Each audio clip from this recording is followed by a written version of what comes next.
बिस्मिल्लाहिर्रहमानिर्रहीम। अस्सलाम वालेकुम नाज़रीन। उकाड़ा में एम ए जना रोड पर 2 मंजिला बिल्डिंग ज़मीन बोस होने से 3 अफराद मलबे तले दब गए।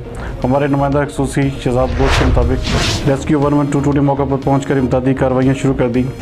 वाक़े की इत्तला मिलते ही DSP नदीम अफजल और मुकामी SHO पुलिस की भारी नफरी के हमरा मौके पर पहुँचे।